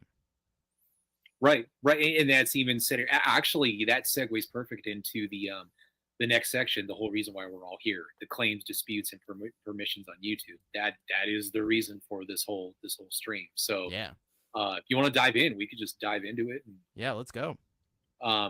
Cool. So this one is claims, disputes, and permissions on YouTube. So, um, the opening says there, this article explains copyright claims on YouTube, why you might be seeing one from CD Baby, why you may not be seeing one, how to dispute a claim in order to have it released from a video, and how to request a manual claim. I thought that was interesting because I sent Jade something and I got an email back basically saying, or no, it was an email because we're going on the Thursday. We'll be on the show, Right. and I got an email basically saying art. It was kind of a blanket email, so it wasn't addressed to us in particular, but it was basically saying for artists to whitelist their songs if they have content ID. And I thought about it. We don't have content ID, so I wasn't worried about it. But I thought about it, and I'm like, I don't remember anywhere on CD Baby's upload process that it does not allow you to whitelist anything. And then when I read this article, you have to do it a different way. And so we'll get into that. So I found that very interesting that it is listed here, kind of how to claim your own. Let CD Baby know that you want to claim your own monetization for this channel or this song or something. So yeah. Anyway, let's get into the first section. It's again for those that maybe joined in or didn't catch the other two links. These links are They're all in the description. Right, they're all in the description. Thomas added all the links that I sent him. They're all there for you to click on later and do your own research. We also these ones that we're looking at right now, they're the top 3 links. These 3 are going to give you the rundown in order, start to finish. What is content ID according to CD Baby's website, all the way to how do I dispute a claim with them. Also, right, so let's find out how do we deal with this. Let's jump in. So the first section says, why am I seeing a claim from CD Baby? Okay, so according to their website, it says the claim notice you're seeing in your YouTube account is actually correct for the YouTube monetization service you opted into with CD Baby. You've received what is called a content ID claim. This is not a copyright strike. It says the claim from CD Baby means that YouTube's content ID system has identified your music in the video and has placed a claim for monetization. This tells YouTube to place an advertisement on the video, which then allows CD Baby to collect ad revenue on your behalf. And then they go on to say, rest assured that CD Baby does not own your content or copyright. We're just administering its use on YouTube as a result of your participation in the blah, blah, blah, blah, on and on. Right. So it goes to the next section. Okay, so here's what we're here for. What triggered the stream? Disputing, releasing, and handling monetization yourself. So here it says when to contact YouTube. According to CD Baby's website, it says the best and quickest way to have CD Baby release a claim is to dispute the claim within your YouTube account. This link, I think it's talking about the information in this link that we're on. Oh, no, wait a second. There's actually a link there. It's purple. So you can click on this link right there. It says this link, which is in purple, shows you exactly how the process works and the steps to take within YouTube. Oh, it takes you to the so this is how to dispute claims on. This would be like more if you got your own, like if it kind of like if your own music triggered a thing on your own channel, which can happen. Yep. This is how you would dispute it with YouTube, which is a whole separate kind of process. There you go. So it says that link right there shows you exactly how the process works and steps to take within YouTube to dispute the claim. It says below is what we. This is what's interesting. Below is what we'd like you to include in your dispute. If you are a CD Baby artist, now this is disputing a content claim, right? It says, for instance, Thomas, Jeff, Pete, any of you guys have this issue and you want to dispute it. If you're a CD Baby artist, your dispute must include the following note. Now, again, this has to be handled within your YouTube channel. So this is the way CD Baby wants it addressed when you're the artist addressing CD Baby over this issue. My name is so-and-so. I am a CD Baby artist, and then list your username.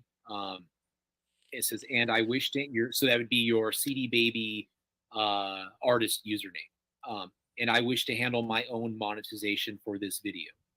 It says our content administrators will review all the disputes received and release the claim on the video.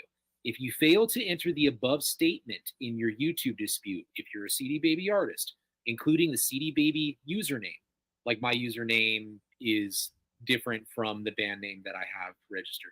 It says the claim may be reinstated, so it is very important to include the statement and username. So again, my name is so-and-so, my name is Nathan Petty. I'm a CD Baby artist, and then I'll write my username, and I wish to handle my own monetization on this video. That's how CD Baby wants their artist to address them over a claim. So it's very important that you have list this it that way. format exactly. Right. And so here's where it covers you guys, you know, like you, Pete, Jeff, Chad, you know, Frank, even everybody. If you are a channel owner with permission from a CD Baby artist, or you are the CD Baby artist and you gave permission to use the music ad free, our claim can be disputed from inside the YouTube account. It is important that this part is important. It is important that a shareable link to the document that shows permission given to use the music ad free is included. So that would be like, Thomas, your submission form. Mm-hmm. You know how your submission form at the bottom, you have the artist check mark the box that they give you consent for the music to be played. What I always screenshot that, I don't, just because I'm paranoid. I always, when I get done submitting, I always screenshot that. And then when Thomas confirms, I always screenshot that too. I don't know why, I just do. So that would be that shareable link, that document. I'm assuming that would be something that you would want to provide CD Baby going, here's my submission form. Here's them clicking on it, giving me their blessing to play this. And if you can provide that, it sounds like that's all that you would need, is this here it is, you know, and the proof that the artist gave me their consent. Yeah. So yeah, I guess that covers right. That covers that. So if you're a channel owner and you want to address them, I'll just read the bottom part. It is important that a shareable link to the document that shows permission given to use the music ad free is included. And then the next section, it says, if you are an artist or content creator disputing a claim by a CD Baby artist, the same applies. So the next section, it says, my video was now blocked. I would think though, I will say from my end, I don't know that would actually, this part would actually work per se, because I'm giving them permission to the way it's worded. Now maybe I could change the wording, but the way it's worded right now is I'm giving permission. The artist is giving me permission to play the song. They're not giving me permission to dispense with right. So you want to change the wording, something to happen to do maybe royalties, or maybe something addressing that, the permission, because for instance, we just had an opportunity a couple weeks ago that we signed, basically waiving any royalty. The exposure was outweighed the royalty perks, and so I'm actually really excited to share this news in a couple of weeks. But we had a really big opportunity come our way a couple of weeks ago, and awesome. I've been filling out the information and getting, and it's all squared away, and we should know in a couple of weeks. But I had to waive the royalty. So in getting my point being, on that section, maybe something that the artist clicks on, maybe waiving the royalty, or maybe waiving or giving you permission to split the royalty with it. Just I don't know the specifics of that, but maybe if it's just worded differently, you would probably know a better way to word it than me. But that's really good to know. So yeah, might have to look into upgrading that language there. Isn't it crazy? Yeah, it all comes down to language. This is why I'm not going through the addendum, because everybody here would find out how dumb I really am. Because if I went through the social video monetization and the sync licensing addendum, I would sound like a complete idiot. I mean, it's worded in ways. You know, Tanya, who does real estate, got halfway through it. She's like, "Yeah, you would have to get a lawyer." She's like, "This is so convoluted, and it's heretofore on this day." Dude. And then like a fourth paragraph is connected from like 3 paragraphs back, and you're like, well, it identified what the language was here, and I'm like, I don't have a clue where I'm at. My brain went to sleep 10 minutes ago. They make that stuff confusing on purpose. Oh, dude, it's horrible. Okay, so the next section, it says, I think this next section has to do with what we were talking about earlier. So I'll touch on it briefly, because we kind of already touched on it. It says, my video was blocked on YouTube. And this is talking about YouTube. Okay, so YouTube implemented a content management rule in August of 2019 that blocks all uploads of an entire album. It says occasionally YouTube will also block any video that contains 2 or more tracks from the same album. We kind of touched on that earlier. Um, again, it keeps repeating on the CD Baby website right here that you can dispute the claim from within your YouTube account. And that pretty much, the rest of it is, we covered that. So I'm trying to find the next section that's pertinent. This one is when to contact CD Baby. Okay, if I don't see any claims on my videos yet, we're not worried about that. What we're worried about is the claim has actually happened, and we're trying to address that. Now let's just pause right here and just kind of acknowledge though, if you do the thing that you mentioned earlier, where you can opt out of Content ID, then you don't have to worry about any of this. Not any, nope, because you're not using it. System. You're not in the Content ID system. So that's like us. So ideally, especially if you plan to have your music played on various shows and things, the best way to do it is just to not opt into or opt out of Content ID. That particular option definitely works best for us. I think every artist is looking for something different, right? Like, I know some of the vitriol that was going back and forth between the two distributors on here. I saw some comments that were saying CD Baby's the worst, or this, or that, and my concern was not so much defending CD Baby. I don't want CD Baby artists to be collateral damage and get blacklisted from channels that could be given their music exposure. And so the thing with opting in or out of Content ID is, I think what's the most important thing is, as an artist, you have to choose what path you want to go down, what's best for your music career, right? So for us, we chose exposure because we're not making jack squat, doing it on streaming or this stuff anyway. So I'm like, you know what? If say this opportunity that presented itself to us, if it opens up other doors and starts to take off, I might reconsider some things. But the thing is as an artist, what I would like to say to the channel owners here, who I am extremely grateful and humbled by the opportunity you've given us, is sometimes if an artist chooses Content ID and there's an issue with CD Baby, I totally understand the channel owners. It would be a headache for me, and I would hate dealing with it. I can't imagine you guys every stream going, okay, what's going to pop up now? Yeah. That would just, my nervous system, I don't think I can handle that. That's why every time I end the 𝒞𝓃 show, and there's a couple hour period where I'm like, okay, please let whatever comes through. There's going to be claims. There's going to be copyright claims. I know. Just don't let anything get blocked.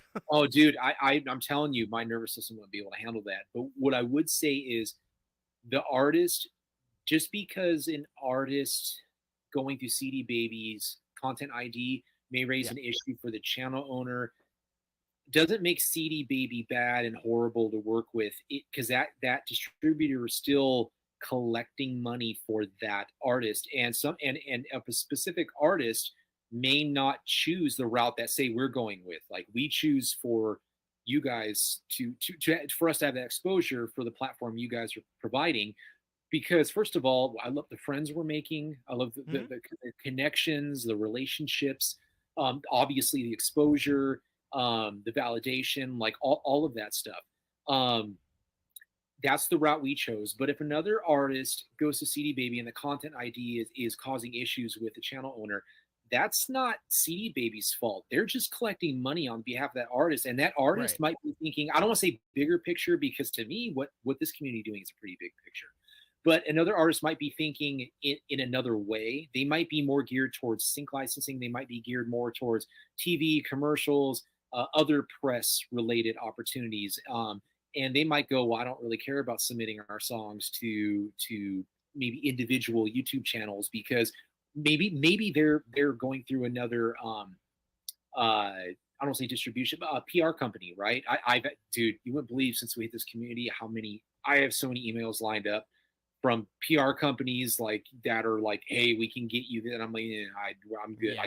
I love most of those emails are not Of course they want you. Of course they want you. You're going to pay Yeah. them. They're going to make money off of you. It has nothing to do with promoting your stuff. I mean, most of them are not on the up and up. No, you're a paying customer to them. So of course they make you sound like you're on a pedestal. Another tip for anybody here: if any place is guaranteeing you streams, they're botted. Don't even go through them. That's a guaranteed bot play. They're using bot playlists. But if Content ID raises an issue for a channel owner, I wouldn't put the blame on CD Baby and say how horrible they are. It's up to the artist to figure out what's best for their career. And for us, I would agree with you and most of the comments in this section that I never liked Content ID from the day it came out. I'm just not a fan of it. I know that there are benefits, and I see why it's there. I agree with Pete that there are things that have cleaned up a lot on YouTube. I agree with that. Me, just speaking for me as an independent artist, I don't like the tracking and tracing.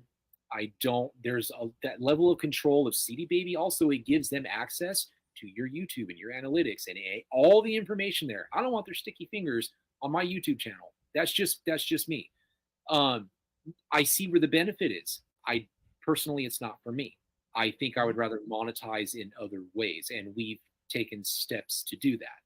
So that would be my defense, not necessarily of CD Baby, but of the artists using CD Baby. Is if you're a channel owner, don't necessarily look at CD Baby like they're this monster or they're horrible, they're the worst to work with. Okay, well, their Content ID policy may flag and there may be this issue, but they're just collecting royalty money for their customer, for their client, for their artist. And I'm not going to fault them for that. So we've just chosen to go a different route, and that's the non-Content ID, because I love sharing our music with you guys and I don't want the hassle. So that was just our personal choice. So I just wanted to address that, that we don't make sure we don't demonize the distributors or the artists for us. I think they all have positives and negatives. And I'm looking at, CD Baby wasn't something I ever really looked into. I kind of like some of the aspects of where you just pay for each release and it's there and it's not going to go anywhere. I kind of like that aspect of it. Right. And I like some of the way that they deal with more of these licensing things. There's also stuff about it that I see that I'm like, wow, DistroKid, they make that a lot easier. It's you got to look and weigh all your options, and you'll find I would agree with fits that. you.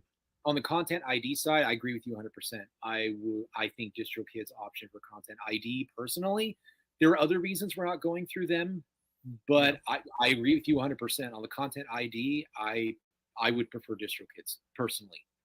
Because DistroKid kind of actually when you release an album through DistroKid, it's an extra thing that you can add on, but it's not the default position, Right, and when you're going through there, you on CD Baby, like we discussed at the beginning of this video, for those that couldn't tune in, then there's an option for CD Baby when they offer CD Baby Boost. You can select the toggle switch off on there's a sync licensing, social video monetization, sync licensing option. You can just toggle off, and you can only have them opt you in for the MLC and Sound Exchange. So you can opt out of that during the upload. And even if you, I'll say again, if you were like me and you woke up the next morning and you opted in for all of it, and you woke up and went, oh man, I got a sick feeling in my stomach, I don't want to do this, I opted out the next day with no problems. If your album is already distributed with CD Baby, though, you do need to email them and give them notice before you toggle the switch off. That way they can let all the places that are using Content ID, they can let their partners know, hey, remove their stuff from the Content ID system. So our album wasn't distributed, so I was just able to toggle the switch. But if yours is distributed already, they do need prior notice. I thought it was 24-hour notice, but yeah. So if you're ready to move to the next section, I'm ready to go. So okay, so how to submit? It's funny, that comment you just put up on the screen talked about whitelisting. Okay, the problem with whitelisting should be easy. I used to pick up, this is from the Mix Club, I used to pick up Yeah. the phone and call my dude and it was done. Now he is gone and they have made it hard. I agree. Anyway, we don't want to do this all the time, you know, and I would, yeah, I agree with that statement 100%. It's why we're not opted in for Content ID. So the ones that do choose, artists that do choose, good on you. You have that right to do that, and you will probably collect more money than us. More power to you. We chose to go a different route. So that whitelisting segues to this: how to submit a manual claim request. I didn't even know this was possible until I read this 2 hours ago. So let's jump in this together. It says, note, this is from this again. This is from the CD Baby website. It says manual claim requests are reviewed by our content administrators. If the use of the music and or the content in the video are found to violate our partners' guidelines, the claim will not be placed on the video. As a reminder, they give you what is eligible. That's everything we just discussed on this link on this page. So submit a manual claim request here. There's a link there. You can click there and submit the manual request there. Thomas is going to it right now. It looks like that's the form right there. Yeah. So you can click right there. It'll take you to that form to submit a manual claim.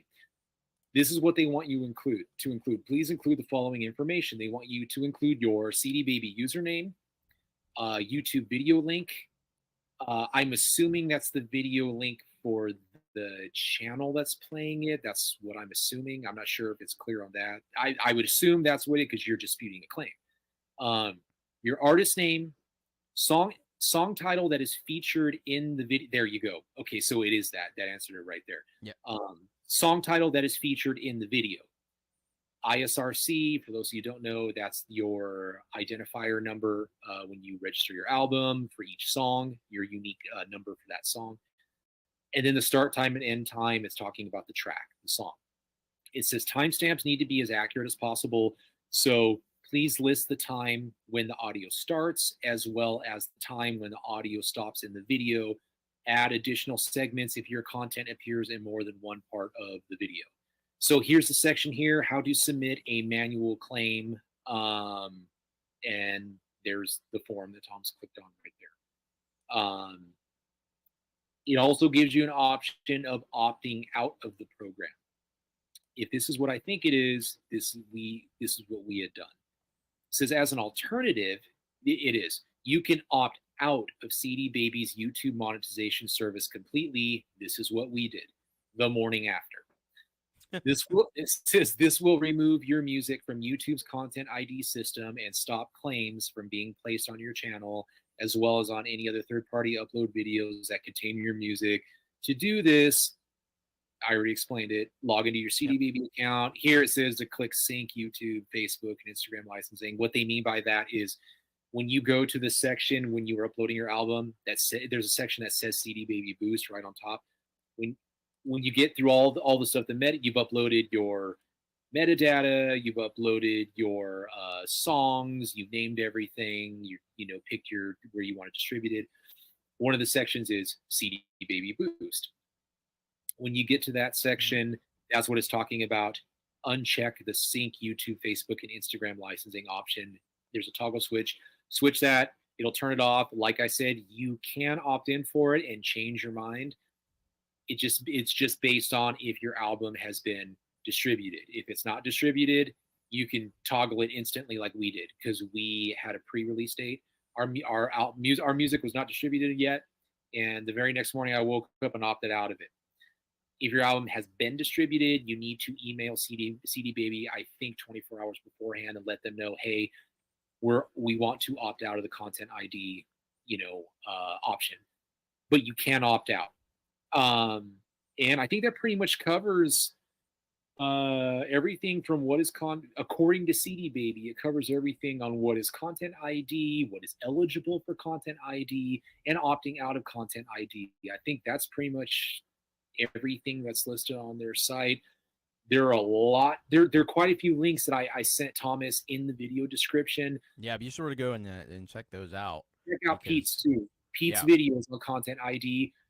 Excellent. Matter of fact, I rewatched them again, and they covered a lot of the things that I was already going to cover. He's always on top of it. So links in the video description have a lot more information even than what we're covering here. So Yeah, but this was really good to get the perspective from somebody who is using CD sure, Baby and is a CD Baby artist, because sure. all this stuff was totally foreign to me. I know how DistroKid works, but it's good to know, because I know you're certainly not the only artist around that's using this service, and Yeah, sure. a lot of other folks are using it as well. And that Um, was my main concern, was when I started seeing comments, and I understand, I totally understand the comments, right? The people that are CD Baby's horrible, they're bad. I get it. I totally get it. When you're dealing with your channel, you're dealing with, you're like, why am I blocked again? This is ridiculous. Like, why? I totally get it. But I was seeing a lot of attacking on that, and I'm going, yeah, and they're going, the artists are just collateral damage. It's not their fault. Like, we chose CD Baby because it's a one-time fee. And when I got sick, our music probably would have been removed because we would not have been able to afford that annual fee to keep our music up online. And because we're with CD Baby, it stayed up online. And that's just the option we wanted to go with. For us was that. I will add, on top of the front fee, what CD Baby does, paying the $9.99 for basic distribution, or paying the $40 for opting in for CD Baby Boost, and that's for both single, or album. What I will say is, where they make up for it is they take 9% of the cuts, like your royalties and stuff. And I know DistroKid, you get 100% of those. So I will say that in the long run, annually, you're going to pay to keep up with DistroKid and yeah. TuneCore and stuff. Now, Uh, DistroKid does have a thing. They have Leave a Legacy. So it's an yeah. extra thing that you pay on the end of, and I haven't done it. I'll be honest with you, I haven't done it. Mm-hmm. But whenever you go to upload your song, or later on after the fact, I think you can still change it. But you pay an extra fee, and it's Leave a Legacy, and in theory, at least, it will be there in perpetuity. Right. But Right. it Okay. seems like I CD don't know Baby that. So gives you that, kind of like as part of the deal. right, as soon as you pay the $9.99 for basic, or if you pay the 40 for, as soon as you pay, it's just an upfront fee. You never have to maintain it. It's just up there. Theoretically, like I said before, we talk about Web 3 and 6G, 7G, and everything that's coming. Like, theoretically, you pay that one-time fee. It's up there forever. So, um, I don't like the 9% cut that they take, but I really like the one-time, just only paying the one-time fee. There are pros and cons with all of the distributors. Yeah, that's The kind of one like, thing that is yeah, kind of shady for me, I will mention in full transparency with CD Baby, the one thing that I find a little shady is when you get to CD Baby Boost, there's a drop down box. When you uncheck the sync licensing part, right? You have Sound Exchange, MLC, and then you have all the sync licensing. When you when you click that toggle switch for the first time, there's a drop down box that goes, you don't want us to collect more money for you? And I'm like, that almost seems like a fear tactic to me. Like, because when that box pops up, your first thought is, oh no, I did something wrong.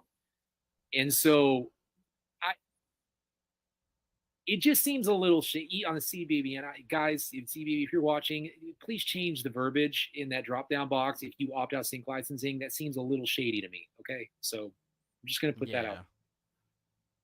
I'm not looking to Well, get sponsored by them, so I don't care. no, that it's always good to have clarity on what you're doing, so Yeah. and it seems like if you actually read through all of this, some of it's a little bit vague, but there's a pretty good guideline of how to deal with this stuff. Yeah, no, I think it's a good guideline. I think it's compiling those three links, even though they don't make it easy to find.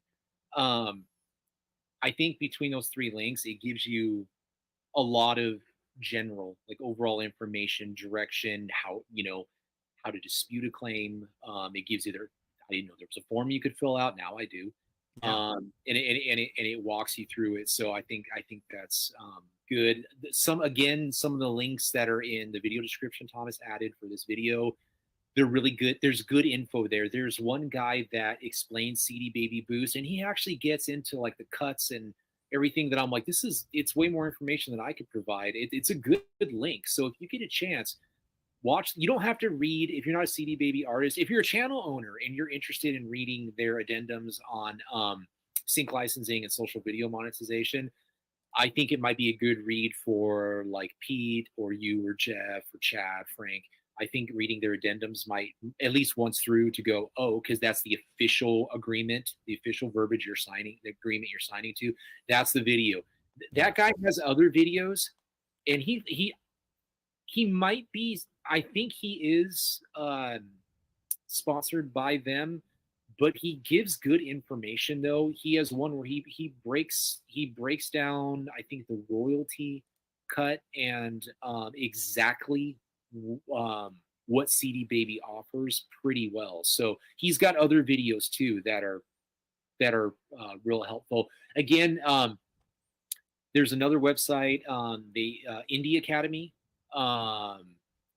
Ryan, I don't know how to pronounce his last name, Wycheck, or I forgot how to pronounce it, but the Indie Music Academy. If you get a chance to look at the Indie Music Academy, the guy's got just an incredible catalog of videos of copywriting and content ID and just strategy. And I mean, so many, yeah, excellent. So many videos that can help independent artists. So, as a matter of fact, he had someone officially from Spotify on explaining some of their stuff too. So he's got a lot of really good information in his videos for independent artists. So the Indie Music Academy. It looks like a really comprehensive and informative.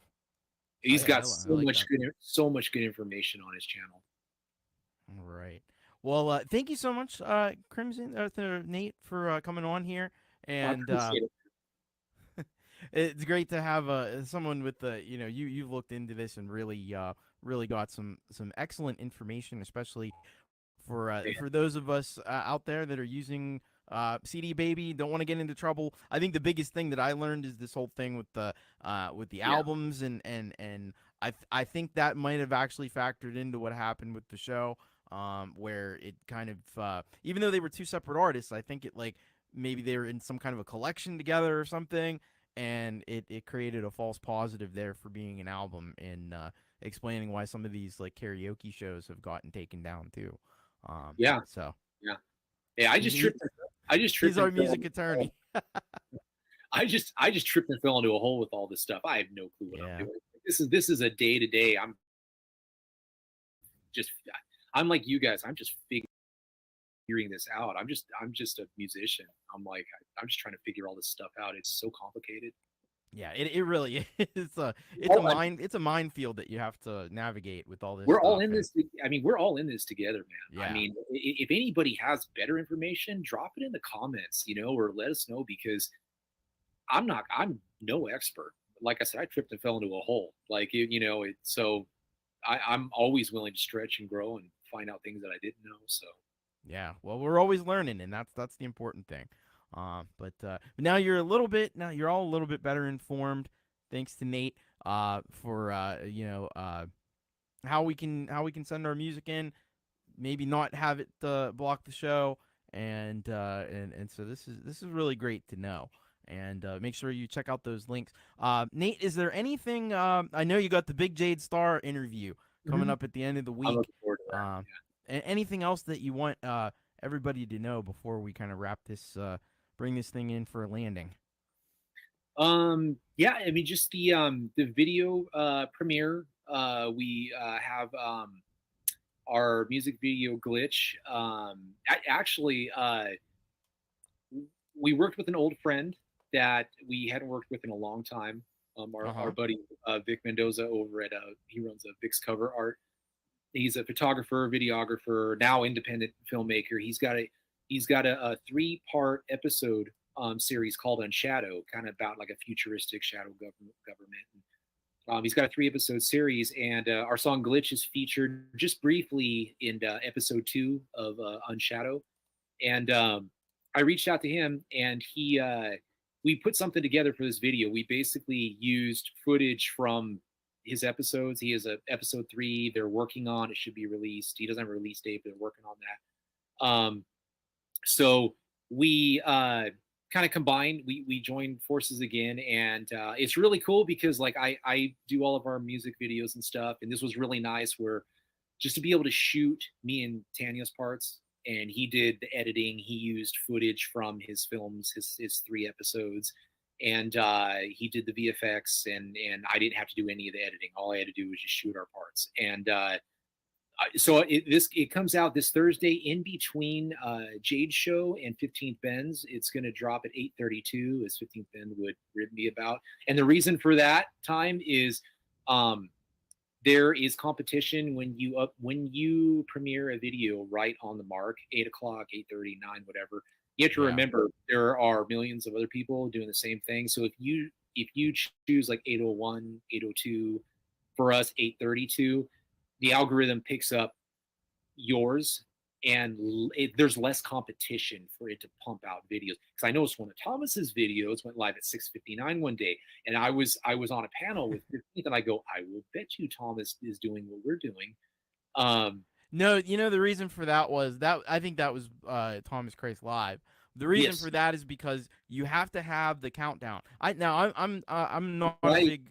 I've talked about it before. I'm not a big lover of countdowns, and sometimes like the 5-minute countdowns and stuff, and everybody's just sitting there like, all right, let's get on. But in order to have the show start at like 7 p.m., I had to make it start at 6:59, so there's a 1-minute countdown, and then if you get there at 7 o'clock, it'll be right on the money. That's smart too.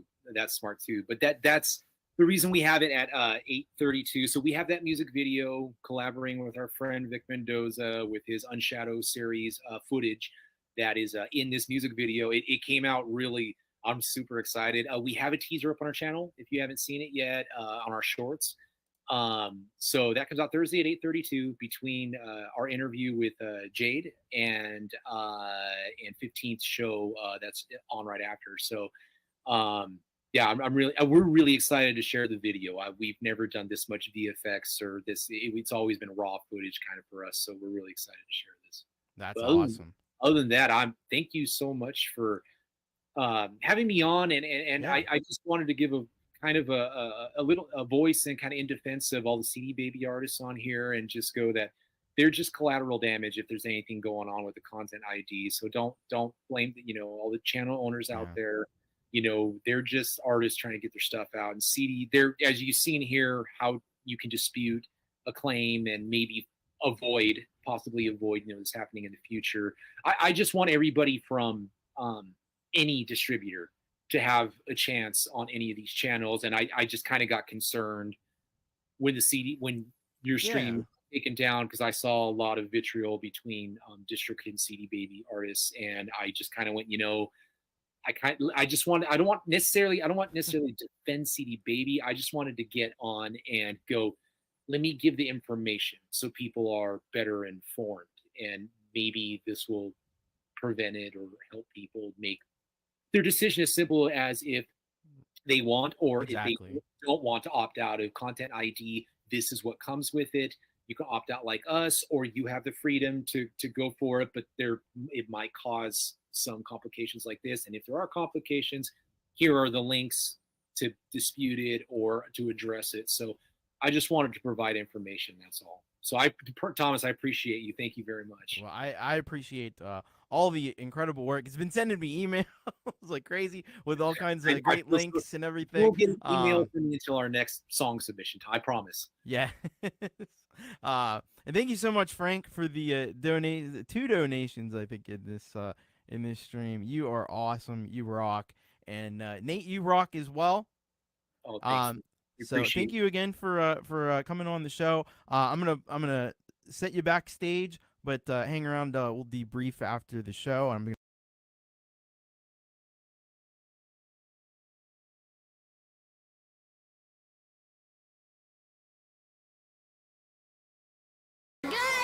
Go Queens, let me know.